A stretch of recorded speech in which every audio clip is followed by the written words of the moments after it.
Target na mapalakas pa sa tulong ng High-Level ASEAN Socio-Cultural Community Council Forum ang paghahantid ng kaunlaran sa mga pamilya at komunidad sa Southeast Asia sa gitna ng iba't ibang mga hamon. Yan ang ulat ni Gab Villegas. Isinagawa ngayong araw ang pagbubukas ng High-Level ASEAN Socio-Cultural Community Council Forum kung saan nagtipon-tipon ang mga lider mula sa political, security, economic at socio-cultural pillars ng ASEAN. Layon ng forum na pagtibayin ang cross-sector dialogue para tiyakin na gumagana ang regional cooperation upang makapaghatid ng makabuluhang pag-unlad para sa mga pamilya at komunidad sa Timog Silangang Asya.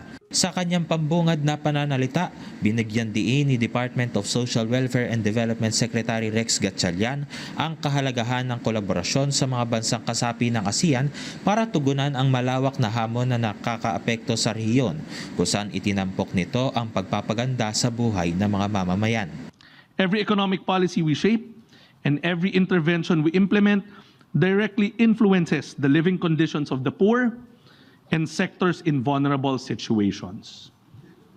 However, challenges continue to threaten the day-to-day situation of our populations, making it difficult to change the tide of present-day circumstances. Binanggit rin ng kalihim na lumalawak ang hindi pagkakapantay-pantay na pinalala pa ng climate change, kung saan ayon sa mga ulat ay inaasahan na tataas ng 1.5 degrees Celsius ang world temperature na lagpas sa pre-industrial level sa susunod na 2 dekada na maaaring malagay sa alanganin ang buhay ng nakararami dahil sa tumitinding heatwave, humahabang monsoon season at tumataas na tsansa ng tagtuyo. Our interventions and systems are expected to be put to the test during these trying situations.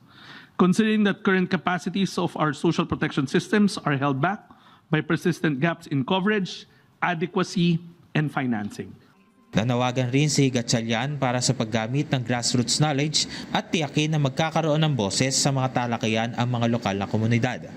Let us leverage on collective experience and shared innovative practices and strengthen partnerships across governments, development institutions, civil society, academia, and the private sector. Above all, let us again remain guided by the very reason we gather today, for the betterment and empowerment of ASEAN peoples.